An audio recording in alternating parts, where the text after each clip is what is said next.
ये एक informative video रहेगी। इसमें हम NIOS बोर्ड के बारे में काफ़ी कॉम्प्रिहेंसिवली एक एक चीज़ जानने वाले हैं कि क्या है ये NIOS बोर्ड और कौन कौन से ये जो एग्ज़ाम्स है वो कंडक्ट कराती है और कौन कौन से ये कोर्सेज़ ऑफ़र करती है। तो सारी चीज़ें हम कॉम्प्रिहेंसिवली इस वीडियो में जानने वाले हैं, तो बने रहिएगा लास्ट तक। और अगर आप चैनल पर नए हैं तो चैनल को कर दीजिए सब्सक्राइब और वीडियो को लाइक।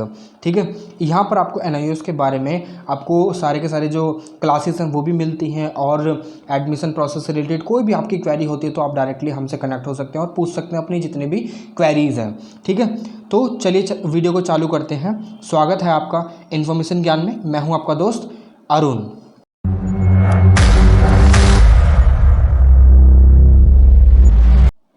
NIOS ये देखिए इंडिया का लार्जेस्ट बोर्ड है जो ओपनली जो है एग्ज़ाम को कंडक्ट कराता है।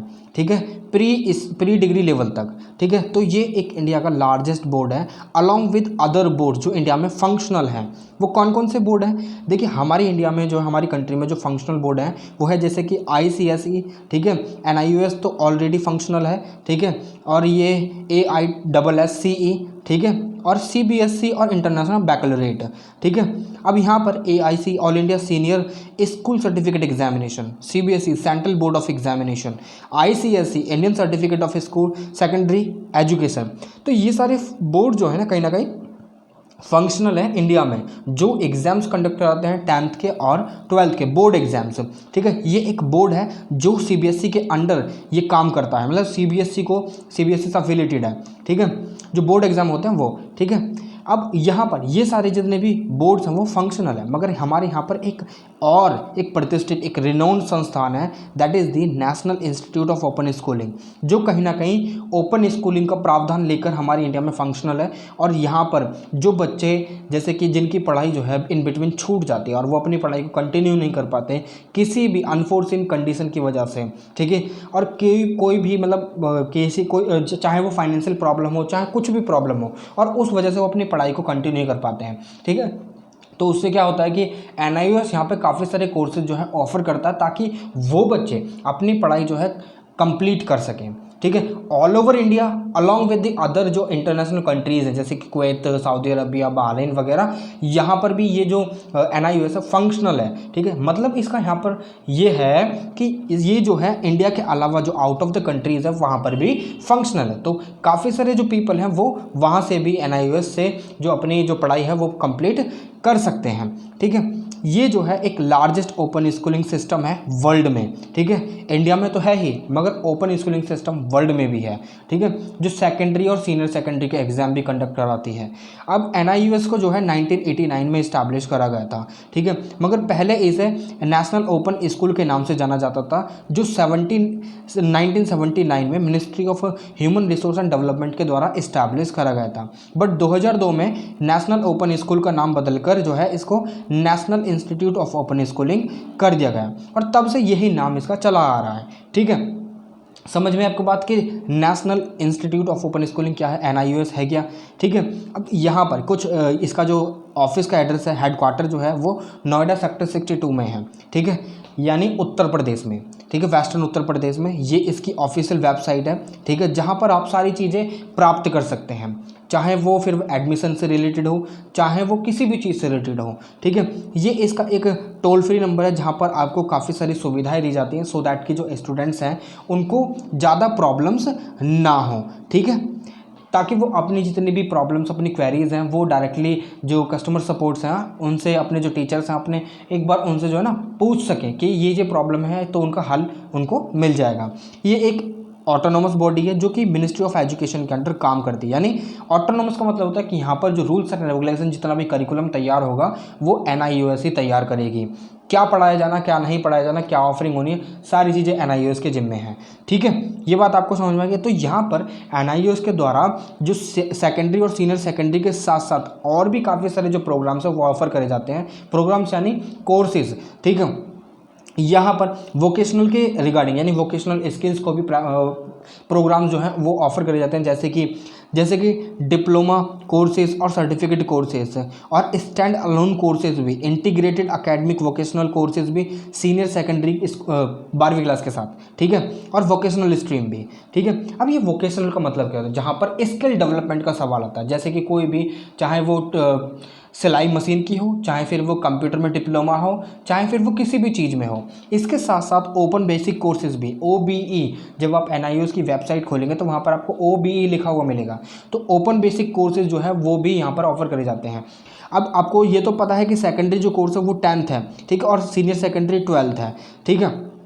हम बात करेंगे, हम यहाँ पर इन्हीं दो के बारे में चर्चा करेंगे। अगर आपको इनसे रिलेटेड कोई भी क्वेरी है, अगर इससे रिलेटेड कोई भी क्वेरी है, तो आप जो है ना मुझे कमेंट बॉक्स में कमेंट करके पूछ सकते हैं, सर ये चीज़ें हैं, तो मैं आपको सॉल्यूशन प्रोवाइड करा दूंगा। बट बेसिकली जो बच्चों का मुद्दा होता है ना वो ये होता है कि सेकेंडरी और सीनियर सेकेंडरी से रिलेटेड, तो we will comprehensively discuss these two courses, और जो ये चीज़ें ऑफर करी जाती है NIOS के द्वारा, यही सारी चीज़ें हम डिस्कस करने वाले हैं। यहाँ पर ओपन बेसिक एजुकेशन में अगर कोई बच्चा है, वो इंटरेस्टेड है, उसने अपनी पढ़ाई नहीं करी है और वो चाहता है कि मैं अपनी पढ़ाई कंटिन्यू करूँ, तो यहाँ पर जो ओपन बेसिक कोर्सेज के दौरान वो अपनी एलिमेंट्री एजुकेशन भी ले सकता है। अब इसमें क्या होता है कि लेवल A पर आप जो है ना क्लास 8 के एग्जाम दे सकते हैं, ठीक है, ओपनली। ओपन में क्या होता है, यहाँ पर ओपन का मतलब ये है कि आपको घर बैठकर अपनी सारी तैयारी करनी है और एग्ज़ाम के टाइम पर आपको एग्ज़ाम देने के लिए जाना है, बस यही सारी चीज़ें होती हैं और कुछ नहीं, ठीक है। लेवल B 5वीं क्लास का होता है और लेवल C 8वीं क्लास का होता है। तो ये सारे रिजल्ट जब आपके पास आ जाएंगे, फिर आप डायरेक्टली यहाँ से जो है ना 10th कर सकते हैं, सेकेंडरी कर सकते हैं, ठीक है। फिर उसके बाद 10th के बाद आप जो है ना सीनियर सेकेंडरी 12वीं क्लास भी कर सकते हैं, 12th भी कर सकते हैं, ठीक है। ये डिप्लोमा इन एलिमेंट्री एजुकेशन का होता है। टीचर एजुकेशन यहाँ पर NIOS के द्वारा भी ऑफर करे जाते हैं। इससे जो है ना आप किसी भी टीचिंग फील्ड में एंटर कर सकते हैं, ठीक है। योगा टीचर ट्रेनिंग भी यहाँ पर दी जाती है। ये प्रोग्राम जो है ऑफर करे जाते हैं NIOS के द्वारा, ठीक है। अगर किसी को नहीं पता तो एक बार चेकआउट जरूर कीजिएगा NIOS की वेबसाइट पर, ठीक है। तो ये सारी चीज़ें हो गई, कौन कौन सी चीज़ें NIOS के द्वारा ऑफर करी जाती हैं। अब हम बात करेंगे इसके बारे में, अकेडमिक्स प्रोग्राम, ठीक है, और वोकेशनल स्किल तो हमने बात कर ही ली है क्या होती हैं ये, और ओपन बेसिक एजुकेशन, ठीक है। इसमें तो सिंपली एडमिशन लो और अपना पेपर देने चले जाओ, बस इतना सही होता है। अगर आपको कोई भी प्रॉब्लम आती है ना एक फॉर्म भरने में, तो you can contact us on our WhatsApp number that is the given, ठीक है। अब आप हमसे कॉन्टैक्ट भी कर सकते हैं, हम आपकी हेल्प कर सकते हैं, ठीक है, ये सारी चीज़ें कंप्लीट करने में, ठीक है। अब यहाँ पर आप ये DLED यानी DLD, diploma in elementary education भी कर सकते हैं if you have an interest in this field, ठीक है। हम बात करेंगे अब यहाँ पर, ठीक है, चलते हैं आगे। अब ये सारे जो कोर्सेज हैं, अगर आप 6 से 14 साल के बच्चे हैं तो आप ओपन बेसिक कोर्सेज कर सकते हैं। 6 से 14 साल के बच्चे ही कर सकते हैं ओपन बेसिक कोर्सेज, ठीक है, मगर उससे ऊपर के भी कर सकते हैं, ठीक है। ये बात आपको समझ में आई? चलें आगे, चलिए। यहाँ पर 8th, 5th और 3rd स्टैंडर्ड।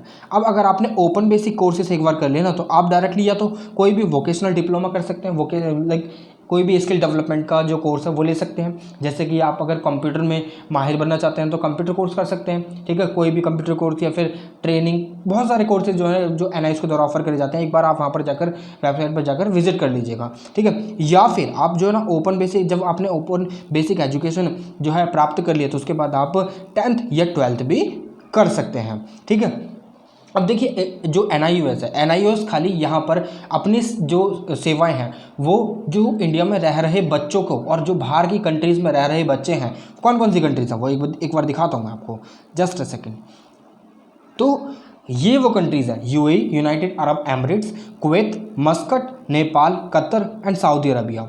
इन सारी कंट्रीज़ में जो है यहाँ पर कुवैत में ही ओपन बेसिक एजुकेशन का प्रावधान है, ठीक है, ठीक है। ये बात आपको समझ आई। मगर एक्रेडिट वोकेशनल इंस्टीट्यूशन जो है वो UAE में पाए जाते हैं, खाली UAE में हैं, मगर और कहीं पर नेपाल के अलावा नहीं है। ये 2 कंट्रीज़ के पास हैं। मगर यहाँ पर जो एक्रेडिट इंस्टीट्यूशंस हैं, AI हैं, वो कंट्रीज़ में अवेलेबल हैं, ताकि आप जो है ना वहाँ पर जाकर अपने एग्जाम्स वगैरह दे सकें। तो UAE में 12 हैं, 4 कुवैत में, 2 मस्कट और नेपाल में 3, कतर में 2 और सऊदी अरब में 1। तो यहाँ पर भी कोर्सेज जो NIOS के द्वारा ऑफर करे जाते हैं, ठीक है। तो आप यहाँ से भी कर सकते हैं अगर यहाँ पर आप रहते हैं, ठीक है। तो you can apply for the NIUS, ठीक है, अपनी जो एजुकेशन उससे कंप्लीट कर सकते हैं। अब बात करते हैं NIUS जो जेल के इनमेट्स रहते हैं यानी कैदी जो होते हैं उनके लिए भी जो सेवा है, लाइक कुछ इनमेट्स ऐसे होते हैं जो अपनी जो एजुकेशन है वो प्राप्त करना चाहते हैं, लाइक जिनकी उम्र जो है ना कम होती है या फिर जिनकी उम्र अच्छी खासी है मगर वो पढ़े लिखे नहीं है, मगर वो चाहते हैं कि हम पढ़ें, तो उसके लिए भी NIUS जो है एक प्रावधान लेकर आए, मगर उनके लिए जो है उनके लिए चीज़ें जो हैं फ्री होती हैं, फ्री, ठीक है।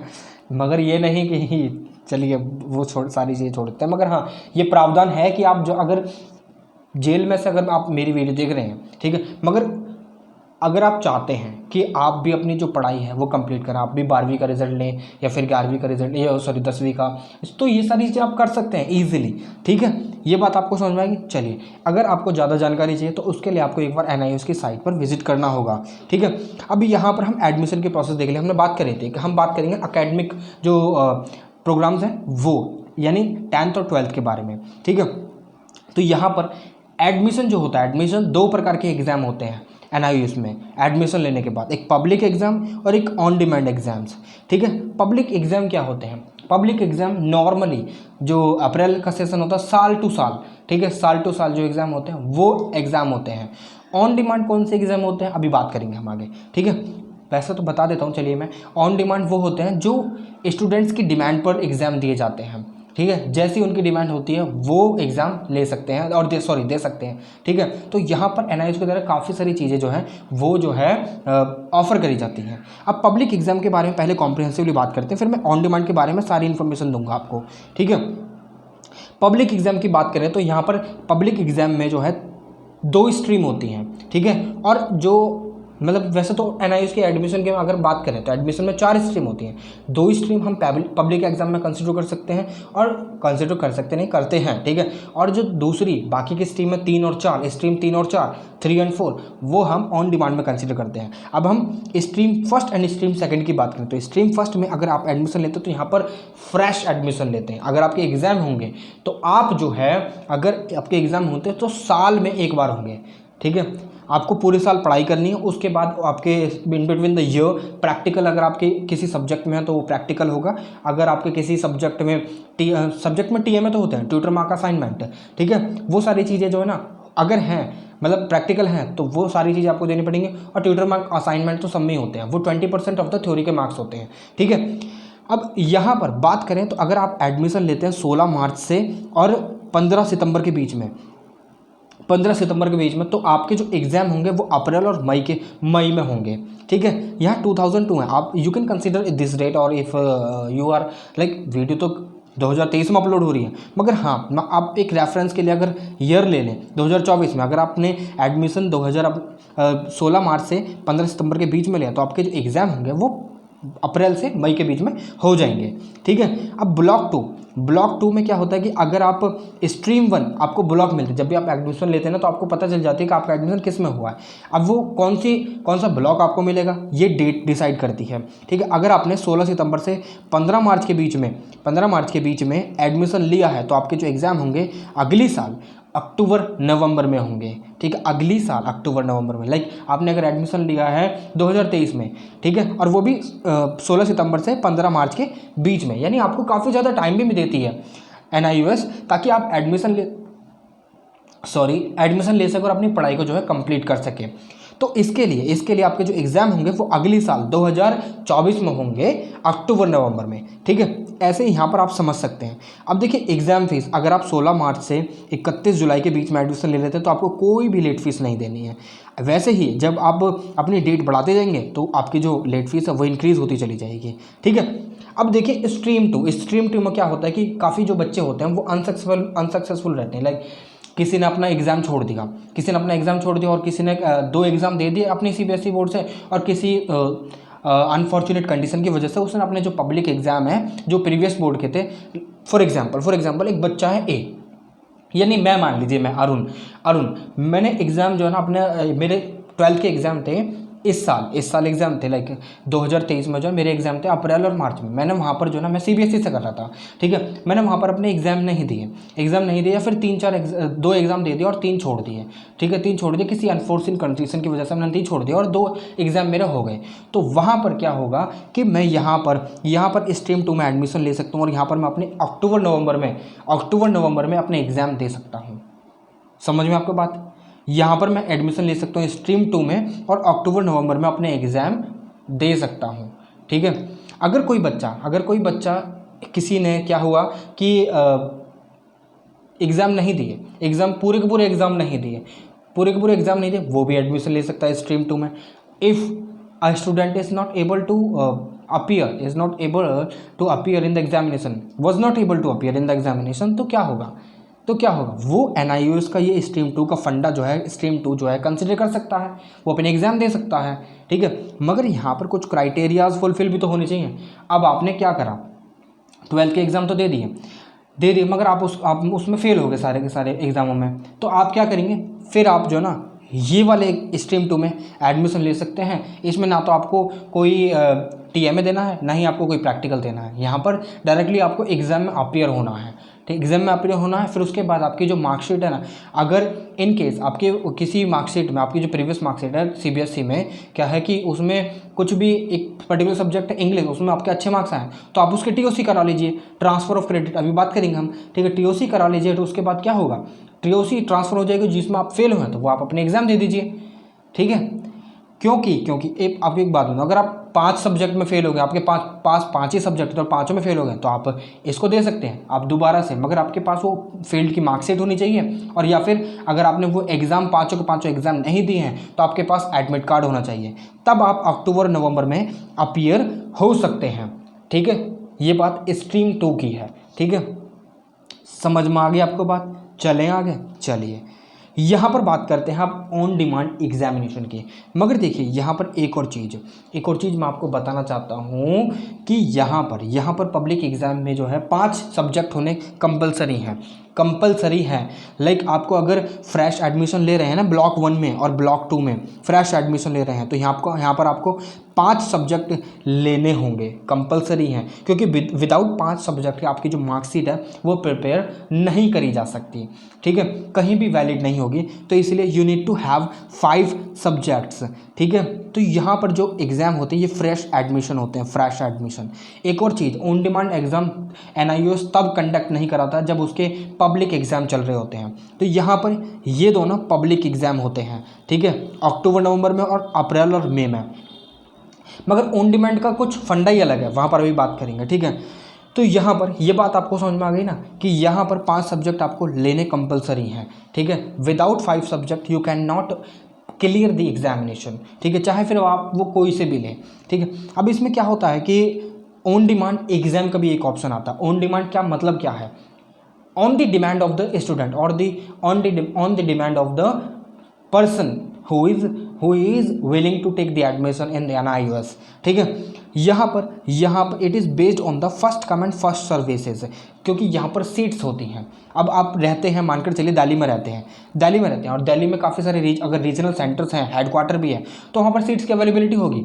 मगर आप चाहते हैं कि अगर आपका एग्ज़ाम, अब ऑन डिमांड, पहले तो ऑन डिमांड के बारे में बात कर लेते हैं, सॉरी, ऑन डिमांड। अब मानकर चलिए आपने जो है ना 12वीं करी है CBSE से, उसमें क्या हुआ कि आपने जो ना 3 सब्जेक्ट थे, आपके 3 सब्जेक्ट थे, तो उसमें आप जो ना फेल हो गए, या फिर 2 सब्जेक्ट थे उसमें आप फेल हो गए।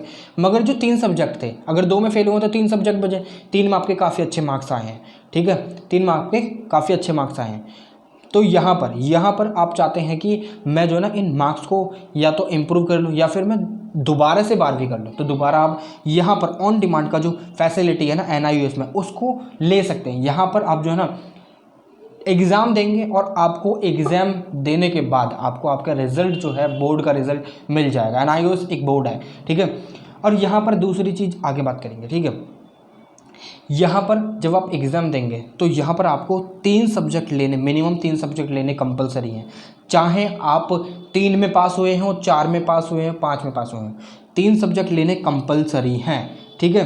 अगर आप 2 में पास हुए तो 2, अगर जो पास हुए आप 2 में पास हुए और 3 सब्जेक्ट NIOS से लेते हैं तो 2 की आप TOC करा सकते हैं, ट्रांसफ़र ऑफ क्रेडिट्स, वो अभी हम बात करेंगे। ठीक है, अगर आप लेना चाहते हैं कि आप 1 में पास हुए तो आप मैक्सिमम 4 सब्जेक्ट ले सकते हैं।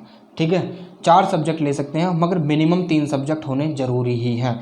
ठीक है, एज द नेम सब्जेक्ट, यहाँ पर ये जो स्ट्रीम इंक्लूड होती है 3 और 4 होती है। 3 में 10th स्टैंडर्ड आती है और 4 में 12th स्टैंडर्ड आती है। यानी जो ऑन डिमांड एग्जामिनेशन होगा, अगर कोई बच्चा 10th में अपने अच्छे मार्क्स स्कोर नहीं कर पाया और वो चाहता है कि ऑन डिमांड एग्ज़ाम की फैसिलिटी को अवेल करा जाए, तो यहाँ पर 10th स्टैंडर्ड के जो रूल्स हैं ना वो स्ट्रीम 3rd में अप्लाई होते हैं और स्ट्रीम 4th जो है वो 12th वालों के लिए है।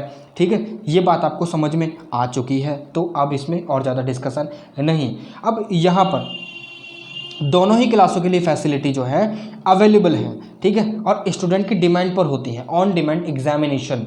ठीक है, यहाँ पर TOC जो है, TOC की फैसिलिटी यहाँ पर दी जाती है बच्चों को, ताकि वो अपनी जो प्रीवियस मार्कशीट में जिसमें उन्होंने अच्छे खासे मार्क्स स्कोर करे हैं एक पर्टिकुलर सब्जेक्ट में, उसको वो NIOS वाली मार्कशीट में ट्रांसफ़र करा सकते हैं। और फिर वो वाले जो मार्क्स, और जो अब पेपर देंगे आप, अगर आपने 10th में 3 सब्जेक्ट लिए हैं, जैसे कि मान कर चलिए मैथमेटिक्स, साइंस और इंग्लिश लिए हैं, और आपके जो संस्कृत और हिंदी में अच्छे खासे सब्जेक्ट आए हैं, तो संस्कृत और हिंदी के जितने भी मार्क्स थे ना वो आप अपनी जो NIOS वाली मार्कशीट है उसमें ट्रांसफ़र करा सकते हैं। फिर उसके बाद जो आपके इंग्लिश, मैथमेटिक्स और साइंस के जो पेपर आप दोगे NIOS बोर्ड से, उसके मार्क्स आपकी NIOS बोर्ड की मार्कशीट में 5 सब्जेक्ट के मार्क्स रिफ्लेक्ट कर जाएंगे और आपको एक मार्कशीट मिल जाएगी बोर्ड की तरफ से। ऐसे ही 12th का क्राइटेरिया है। ठीक है, मगर ऐसा नहीं कि आप जो है ना एक पर्टिकुलर एग्जाम अगर दे रहे हैं तो आपको साइंस, इंग्लिश, मैथ जिसमें आप फेल हुए हैं वही दे सकते, नहीं, आप अपने सब्जेक्ट को चेंज भी कर सकते हैं। मगर जब आप सब्जेक्ट चेंज करेंगे तो उसकी फ़ीस जो है ना अलग से ली जाती है। समझ में आ गई आपको बात? ठीक है, अब ये सब्जेक्ट चेंज वाली कैसे होती है? कुछ बच्चे होते हैं जो कि साइंस स्ट्रीम से CBSE से करते हैं, या किसी भी स्टेट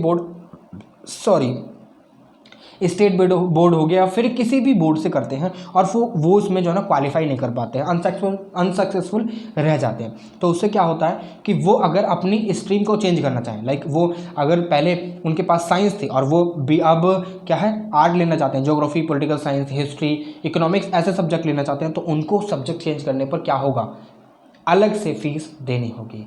समझ में आ गई आपको बात? चलें आगे। अब यहाँ पर मिनिमम 3 सब्जेक्ट और मैक्सिमम 4 सब्जेक्ट। अब यहाँ पर जो है आपको एक TOC की फैसिलिटी दी जाती है मिनिमम 2 सब्जेक्ट्स की। 2 ही सब्जेक्ट के जो क्रेडिट्स हैं, नंबर हैं, वो आप NIOS की मार्कशीट में ट्रांसफ़र करा सकते हैं। ठीक है, अब यहाँ पर TOC की एक्स्ट्रा फ़ी लगती है, कुछ पैसे एक्स्ट्रा देने होते हैं आपको। ठीक है, यहाँ पर आपको जो प्रीवियस ईयर की मार्कशीट है ना, जो भी आप लाइक अपने 10th में अगर अच्छे मार्क्स स्कोर नहीं करें तो वहाँ पर आप NIOS की जो सुविधा है वो उठा सकते हैं। अब जैसे कि रिज़ल्ट जब रिलीज़ होता है ना, उसी के बाद ये NIOS जो है ऑन डिमांड एग्जामिनेशन लेना चालू कर देती है। विद इन द मंथ आप एग्ज़ाम ले सकते हैं। अगर आपने जितनी जल्दी फॉर्म फिल करा उतनी जल्दी आपको आपकी जो मनपसंद जगह है, आपकी मनपसंद डेट मिल जाएगी। ठीक है, एग्ज़ाम देने के लिए। ठीक है, it is as per your convenience, as per your demand. ठीक है, तो यहाँ पर ये सारी चीज़ें होती हैं। तो आपकी जो मार्कशीट है आपको वो एडमिशन लेने के 10 दिन के अंदर अंदर किसी भी रीजनल हेडक्वार्टर में आपको सबमिट करानी होती है, ताकि आपकी जो TOC है, ट्रांसफ़र ऑफ क्रेडिट्स कंप्लीट हो सकें। ठीक है, अब 10 दिन के अंदर कोई भी रीजनल हेडक्वार्टर, क्योंकि हर जगह रीजनल हेडक्वार्टर है इंडिया में। ठीक है, हर एक राजधानी में, स्टेट की राजधानी में। ठीक है, ये आपको बात पता चल गई।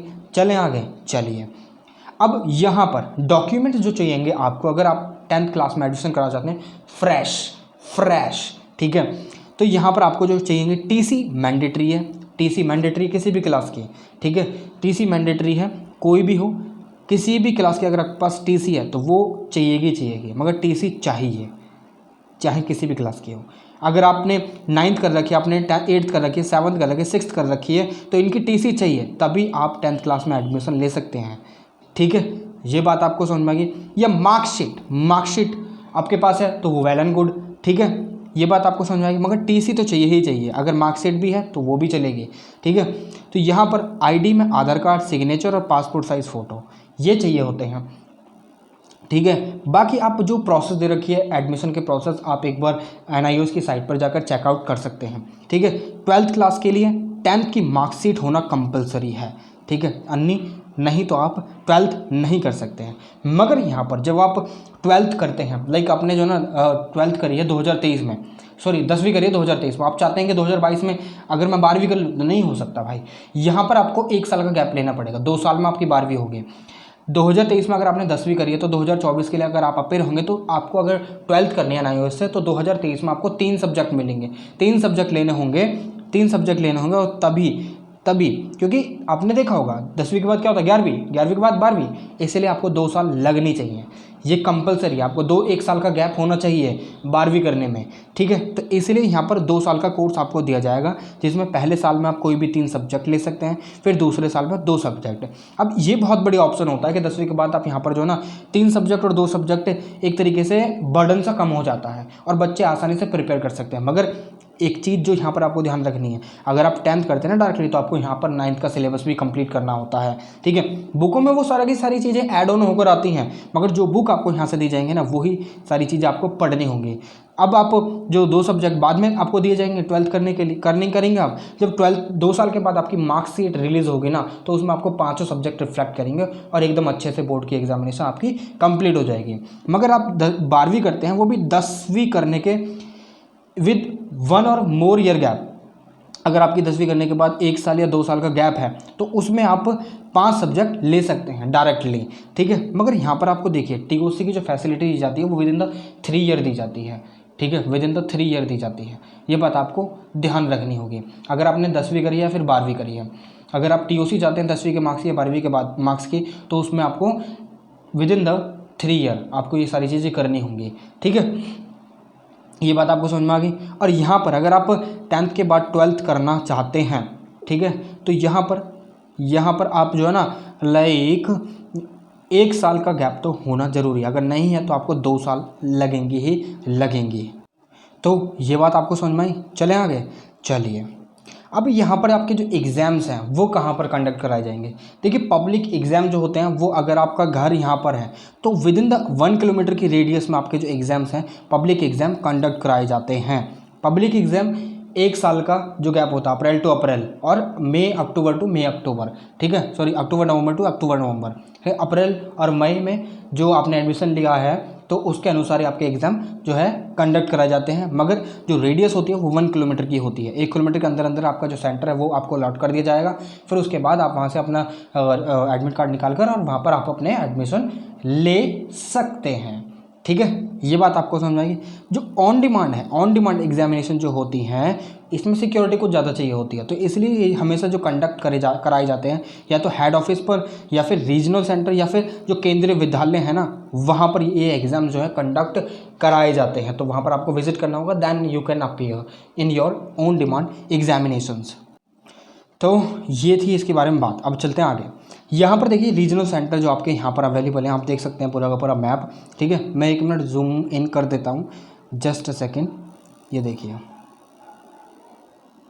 आप देख रहे हैं ईजिली जम्मू कश्मीर, धर्मशाला हिमाचल प्रदेश में पड़ती है। यहाँ पर ये चंडीगढ़, देहरादून, ठीक है, देहरादून क्या राजधानी है, चंडीगढ़ राजधानी है, ठीक है। और अमेठी यहाँ पर है उत्तर प्रदेश में, इलाहाबाद है, पटना और दरभंगा, ठीक है। यहाँ पर उत्तर प्रदेश में देख सकते हैं कि यहाँ पर लखनऊ में नहीं है, लखनऊ राजधानी है वैसे तो, ठीक है। तो यहाँ पर देख सकते हैं आप इजीली सारे के सारे ये रीजनल सेंटर्स हैं, ठीक है। और यहाँ पर सब सेंटर भी दे रखे हैं जैसे कि शिलांग और यहाँ पर ये दरभंगा और कोटा और यहाँ पर Porbandar, sorry port Blair not Porbandar, ठीक है। चलिए करते हैं इसको जूम आउट और आगे बढ़ते हैं।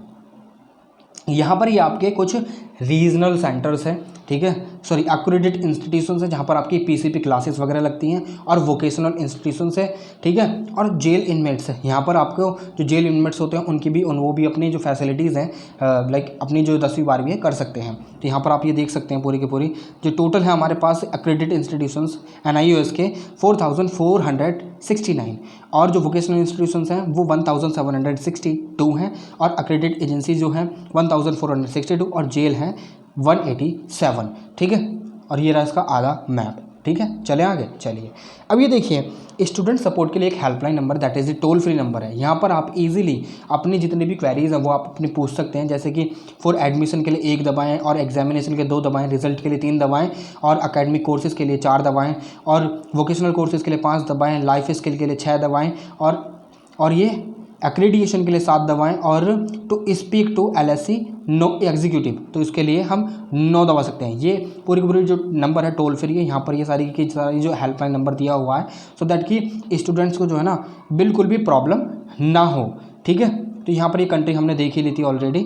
अब देखिए यहाँ पर ITI वालों की बात करते हैं। तो ITI वालों के लिए कुछ सुविधा है यहाँ पर कि अगर उन्होंने अपनी जो ITI ये कर रखी है और वो पास हैं उसमें, ठीक है, क्योंकि 10वीं के बाद ITI होती है और जो 8वीं के बाद ITI होती है, तो 8वीं के बाद वो 10वीं भी कर सकते हैं और 10वीं के बाद अगर 10वीं के बाद उन्होंने ITI करी है तो वो 12वीं भी कर सकते हैं। तो वहाँ पर क्या होगा, उनके पास एक फैसिलिटी होती है कि वो जो है ना 3 जो उनके पेपर हैं ITI के वो TOC करवा सकते हैं और 2 पेपर के लिए एग्जाम दे सकते हैं, लैंग्वेज स्किल या फिर एकेडमिक सब्जेक्ट कोई भी ले सकते हैं। 3 तो जो TOC हैं वो ITI के जो पेपर हैं, ITI के जो 2 मार्कशीट के पेपर हैं, मार्कशीट के मार्क्स हैं, उनमें से 3 सब्जेक्ट तो ट्रांसफ़र हो जाएंगे, ठीक है। बाकी के 2 यहाँ से आपको चूज़ करने पड़ेंगे क्योंकि जो सेकेंडरी या फिर सीनियर सेकेंडरी की जो मार्कशीट है तो उसमें तो 5-5 सब्जेक्ट चाहिए ना, तो इसलिए यहाँ पर ये सारे प्रावधान दिए गए हैं, ठीक है। चले आगे। चलिए तो यहाँ पर आप एडमिशन कैसे ले सकते हैं। एडमिशन लेने के लिए आपको NIOS की वेबसाइट पर विजिट करना होगा। बाकी की प्रोसेस यहाँ पर लिखिए, आप इजीली यहाँ पर इसे फॉलो कर सकते हैं, ठीक है। इजीली जाकर आप अपना फॉलो कर सकते हैं और एडमिशन खुद भी कर सकते हैं। अगर आपको कोई प्रॉब्लम आती है तो हमसे भी आप अपनी जो हेल्प वगैरह ले सकते हैं, ठीक है, और हमसे भी अपना एडमिशन करा सकते हैं।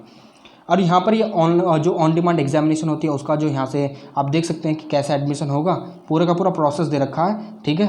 तो यहाँ से आप पूरे इस प्रोसेस को फॉलो करने के बाद इस अपना जो एडमिशन है वो सेल्फ भी कर सकते हैं और कहीं भी साइबर कैफे पर जाकर या फिर रीजनल सेंटर्स पर भी जाकर आप जो है NIOS के जो रीजनल सेंटर है वहाँ पर भी जाकर आप अपने जो NIOS में एडमिशन ले सकते हैं।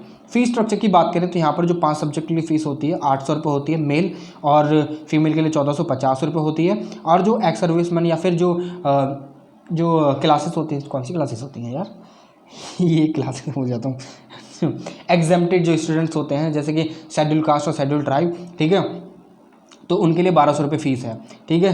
और एडिशनल फॉर ईच सब्जेक्ट 720 रुपये अगर आप कोई भी एक एडिशनल सब्जेक्ट लेना चाहते हैं। अब सीनियर सेकेंडरी में ये फ़ीस 2000 रुपये बढ़कर हो जाती है और जो बैकवर्ड क्लासेस हैं उनके लिए 1300 रुपये हो जाती है। हाँ बैकवर्ड क्लासेस बोलते हैं शायद, कभी कभी निकल जाता है, ठीक है। और यहाँ पर देखिए ये फीमेल्स के लिए 1650 रुपये, ठीक है। अब यहाँ पर बैकवर्ड क्लासेस में जो है ना फीमेल्स और जो मेल हैं दोनों ही इंक्लूड होते हैं यहाँ पर, ठीक है। एडिशनल चार्जेस यहाँ पर आपको 50 रुपये लगेंगे अगर आप चार्जेस मतलब ट्रांजेक्शन चार्जेस होते हैं ये, ठीक है।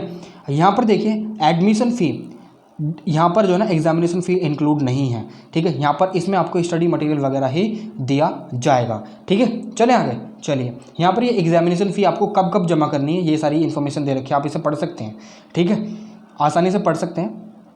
वीडियो को पॉज कीजिए और पढ़ना चालू कीजिए। तो यहाँ पर देखिए जो पासिंग क्राइटेरिया यहाँ पर आपको सेकेंडरी स्कूल में 33% मार्क्स लाने अनिवार्य हैं। 33% अगर आपके मार्क्स आते हैं 5 सब्जेक्ट में तो आप 5 में अलग अलग मार्क्स आने चाहिए 33% तभी आप पास माने जाएंगे। ऐसे ही यहाँ पर सीनियर सेकेंडरी में भी और यहाँ पर 5 सब्जेक्ट कंपलसरी हैं, 5 सब्जेक्ट होने ज़रूरी हैं, ठीक है। तो ये आपका देखिए फ़ीस स्ट्रक्चर है ऑनलाइन एडमिशन के लिए अलग से, ठीक है। यहाँ पर रजिस्ट्रेशन फ़ी 480 रुपये होती है, एग्ज़ाम फ़ी 250 रुपये पर सब्जेक्ट होती है, प्लस एडिशनल रेट जो है वो प्रैक्टिकल के लिए होती है 120 रुपये, ठीक है। यहाँ पर TOC के लिए 180 रुपये लगते हैं अगर आप TOC कराते हैं किसी भी उसकी सब्जेक्ट की, और यहाँ पर 720 रुपये एडिशनल अगर आप कोई भी सब्जेक्ट लेते हैं, ठीक है। ये स्ट्रीम 2 के लिए, स्ट्रीम 3 स्ट्रीम 4 आप जानते ही ऑन डिमांड है ये तो, ठीक है। और स्ट्रीम 2 में मैंने आपको बता दिया है कौन कौन आ सकते हैं, ठीक है, अगर आपने वीडियो पूरी देखी है तो, ठीक है। चलिए आगे बढ़ते हैं। अब यहाँ पर कुछ नोटिस दिए हुए हैं कि यहाँ पर the learner is required to send submit not required. इसका मतलब यही है कि यहाँ पर अगर जब आप फॉर्म भर लेते हैं, फॉर्म फिलअप कर लेते हैं अपने आप से, तो आपको जो ना बाय पोस्ट आपको जो NIOS को हेडक्वार्टर या कहीं पर भी सेंड नहीं करना है, आपको अपने पास ही रखना है। आपका जो एडमिशन सबमिट हो जाए आप एक बार चेक कर सकते हैं एडमिशन की स्टेटस क्या चल रही है, ठीक है। अगर आप अपना स्टडी सेंटर को चेंज कराना चाहते हैं तो आप इसे 30 अप्रैल से पहले कर सकते हैं, जिनका जो एग्ज़ाम है वो अक्टूबर नवंबर में होने वाला है, ठीक है। और 30 अक्टूबर से पहले कर सकते हैं जिनका एग्ज़ाम जो है वो अप्रैल मई में में होने वाला है। ठीक है, अब यहाँ पर फीमेल लर्नर जितने भी हैं लद्दाख में, जितनी भी रहती हैं फीमेल जो हैं, उनके लिए फ्री ऑफ कॉस्ट है। ठीक है, मगर यहाँ पर उनको एग्ज़ाम फ़ी देनी पड़ेगी। ठीक है, एग्ज़ाम फ़ी है, बाकी कुछ नहीं है। ठीक है, और यहाँ पर री एडमिशन अलाउ नहीं है NIOS वाले स्टूडेंट्स को। ठीक है, NIOS वाले स्टूडेंट्स को अलाउ नहीं है, उनका जो एडमिशन है अगर वो अभी तक वैलिड है तो। ठीक है, ये बात आपको ध्यान रखनी होगी। यहाँ पर एक चीज़ और कि यहाँ पर जो पेमेंट है ना वो ऑनलाइन होगी, कोई भी चेक डिमांड ड्राफ्ट में नहीं हो सकती। ठीक है, अब यहाँ पर TOC को ट्रांसफ़र करने के लिए आपको जो मार्कशीट है वो आपको NIOS के किसी भी रीजनल सेंटर पर, जो कि आपकी जो कैपिटल है स्टेट की, वहाँ पर दिया होता है। वहाँ पर आपको विदिन द 10 दिन के अंदर आपको सबमिट करनी होगी ओरिजिनल मार्कशीट। ठीक है, चाहे वो फेल्ड की हो या फिर पास की हो, जो भी हो, अगर आप उसमें TOC चाहते हैं तो। ठीक है, the learner should choose the subject carefully. आपने जो सब्जेक्ट आपको केयरफुली चूज़ करने होंगे, क्योंकि कोई नहीं चाहता लटकना, तो इसलिए आसान से आसान सब्जेक्ट भरो और अपनी जो 12वीं की मार्कशीट है वो लो और इन्जॉय करो।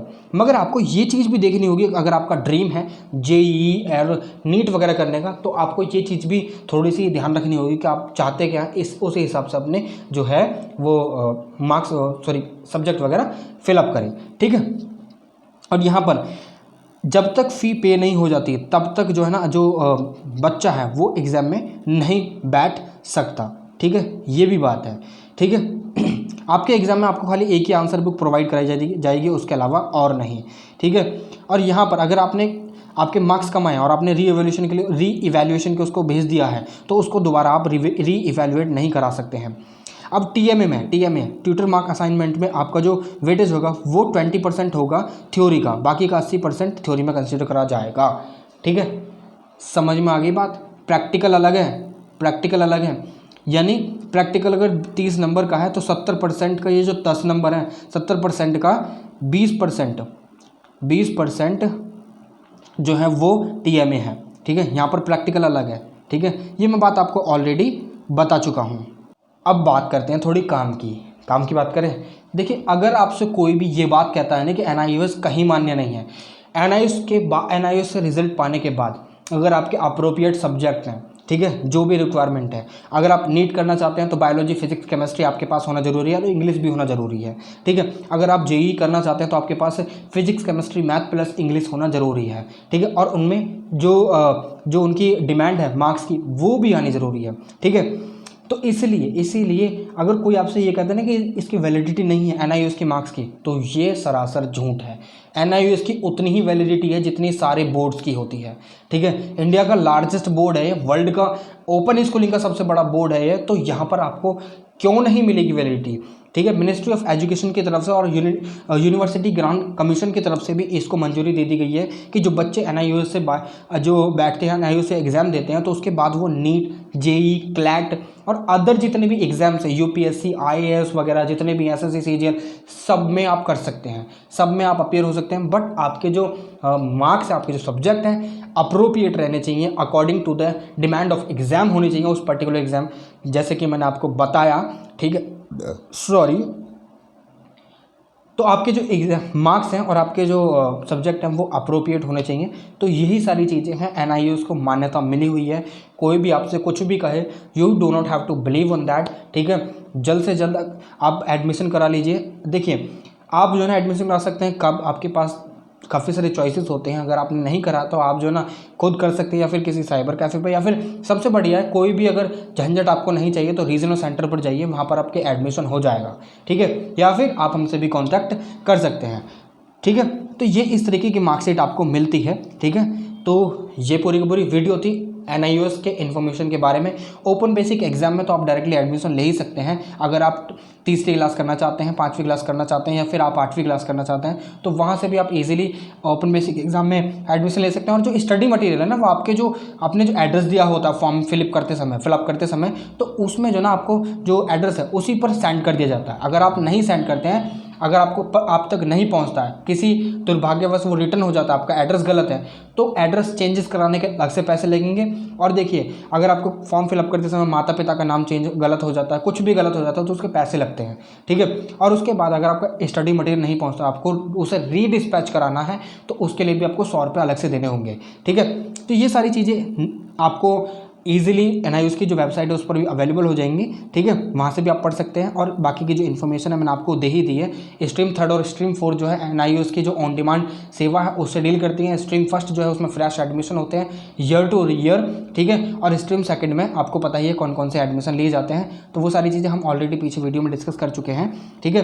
तो ये सारी वीडियो थी। अगर आपकी कोई भी क्वेरी रह जाती है तो आप हमें कॉन्टैक्ट कर सकते हैं व्हाट्सएप पर, फिर नीचे यूट्यूब के नीचे कमेंट बॉक्स में कमेंट कर टेलीग्राम पर, फेसबुक पर और इंस्टाग्राम पर, ठीक है। तो अभी फ़िलहाल के लिए तो इस वीडियो में इतना ही। अगर आपकी फिर भी कोई क्वेरी रह जाती है तो फील फ्री टू आस्क, आप अपना क्वेश्चन पूछिए, हम जवाब देने के लिए तत्पर हैं, ठीक है।